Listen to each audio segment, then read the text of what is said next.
So, gentlemen, we are now in unit number 3. That is narrative essays.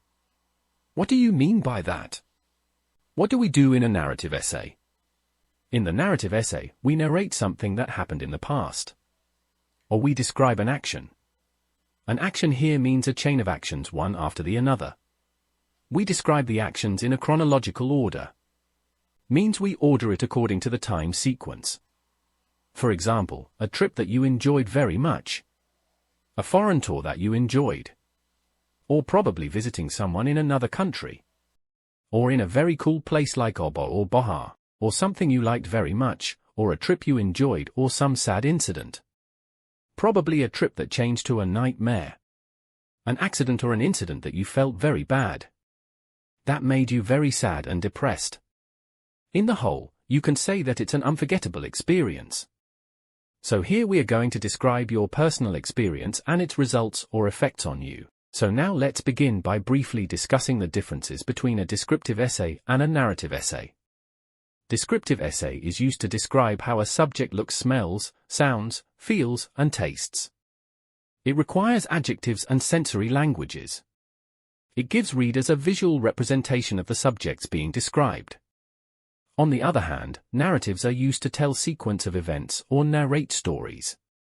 This type of essay requires following the chronological ordering of events and uses sequence as well as transitional devices. So to summarize, the purpose of a descriptive essay is to describe a place or a person or a thing. There is no specific order to describe the given stuff. No literary elements are used here. Some common topics are my family, or pet, or my best food, or coffee shop, my favorite city, or village, or even a restaurant and so on. The tense used here is mainly present tense and other tenses are also used according to the time context. However, narrative essays narrate an incident or an event or an experience that happened in the past. Here we narrate the action in chronological order. Literary elements like plot, dialogues, characters are used. Topics of such essays are like an unforgettable day, an experience that changed my life, a trip I enjoyed the most, an accident or illness I had, and so. Here we used past tense as the main tense because we narrate something happened in the past. Anyhow, we will be using the present perfect and the other tenses also according to the requirement or context. Now let's have a look at the vocabulary. It's very important here to use subject-specific vocabulary. Use the nouns, verbs, adjectives, adverbs, similes, and specific technical language relevant to your field of study. This will help in making the essay precise and give accurate narration. Include meaningful adjectives and adverbs to add depth to the narration. Effective use of words will create a vivid and specific picture in the reader's mind to give them a better feel for the story. It's hoped that if the reader is fully immersed in what's happening, then they'll enjoy the text more. So now, let's look at the structure of the essay. As usual, we need to make the essay around 250 words. It means between 225 and 275. So let's make 4 paragraphs. Or you can even make it even 3, no issues. The advantage in making 2 body paragraphs is that you can use connectors. Like in paragraph number 1 you can start, to begin with, and paragraph number 2 describe the turning point. So now you can divide the story into 2 parts. I mean the first part of the story and the second part of the story. If it's a sad story, you can say the first part you enjoyed very much and the second part to start when something went wrong that made you sad. Put it that way. Or if you have an essay for the trip that you enjoyed very much, make the first half before lunch and the second after lunch. Divide it according to your convenience. And then the conclusion. Summarize the essay and say what are the lessons you learned, and close the essay with some advice or a recommendation. Have a look at this series of pictures. 2 friends go for a trip. They drive a long way and then they go for fishing. This is the first part. The second part is about their return trip. They got involved in an accident and then they were in hospital and finally they recovered. So put it in 2 different paragraphs.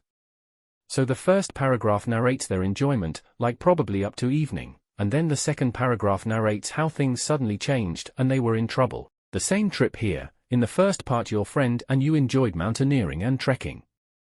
You enjoy very much, made a tent spending your time happily. After lunch, while you were exploring the mountains, you fell down and got some serious injury and you had to be taken to the hospital. So the first part will deal with the happy moments and the second part will give the turning point and then give the sad moments. Now let's analyze a sample essay. Look at the introduction. As usual, we will make 3 or 4 sentences in about 50 to 60 words. A hook, 1 or 2 background statements and a clear thesis statement. This introductory part is very important, and so make sure that the introduction is free of mistakes whatsoever. This is body paragraph 1. Start with a topic sentence and finish with a concluding sentence. A good concluding sentence will flow into the next paragraph. The topic sentence should be followed by the supporting sentences, which narrate the actions in a sequence according to the event's order. So, now comes body paragraph 2. As usual, start with a topic sentence and finish with a concluding sentence. This paragraph may show a turning point or the second part that takes the story to a climax which eventually brings the end. The topic sentence should be followed by the supporting sentences, which narrate the actions in a sequence according to the event's order. Finally, it's the concluding paragraph. The conclusion is a simple paragraph, but has a very important part in the structure and the organization of the essay. It usually comes with 3 or 4 sentences with around 40 to 50 words. The conclusion summarizes the essay, gives a sort of lesson learned or an experience gained, and finally ends with an opinion or a recommendation or so. So gentlemen, that's all for this unit. Now it's your turn to do as many practices as possible. As you all know, practice makes you perfect. Look into your exercise book for topics and keep practicing until you get the confidence. Bye for now, and we'll meet again with the next unit. Happy practicing!